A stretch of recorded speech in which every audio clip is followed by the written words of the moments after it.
Hello, this is the You Never Know Matt Show. It's a vlog.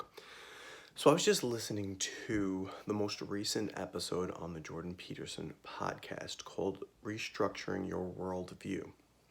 And I was loving it. There were so many great takeaways, but one of them that I came across was the idea of progressively exposing yourself to your fears to actually make yourself braver, to actually deal with the emotion of fear.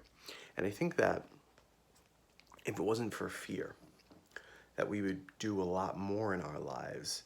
And I think that we allow ourselves to be held back by fear. And it sounds cliche. It sounds like, I've heard that before, bro. Why are you telling me that? Like, I already know it.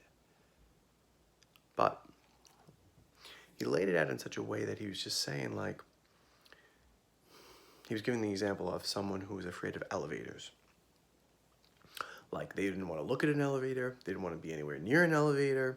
They certainly weren't going to get onto an elevator. But he was saying that he took this client and he was like, okay, would you be willing to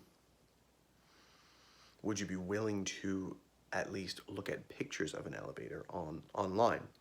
And the person's like, all right, fine. And it's basically, this is called exposure therapy.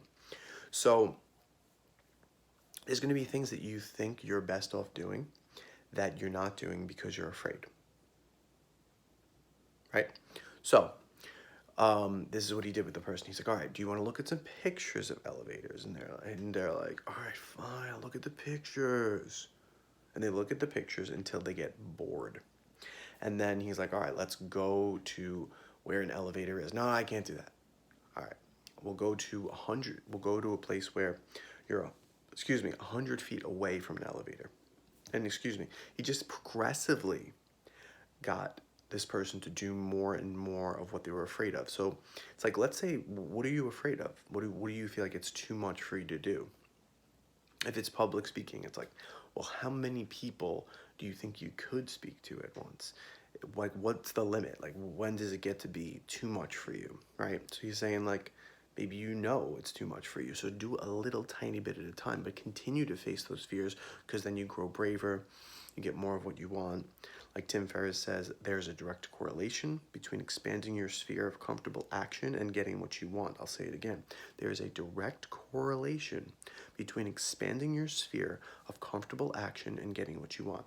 What does that mean? It means you have this little circle here, and you're inside of it, and all this stuff that you want is outside of it, but your fear is like the boundary of that circle. So the more you push through that and do things while you feel afraid, the more you can get out of that boundary and get the things that you actually want in your life. So there's a direct correlation between expanding your sphere of comfortable action and getting what you want. So the more you do it, the more you get what you want. You want to get what you want? You want to get what you want? You want to get what you want? You want to get what you want, right? You want to get what you want? You want to get what you want? Get what you want.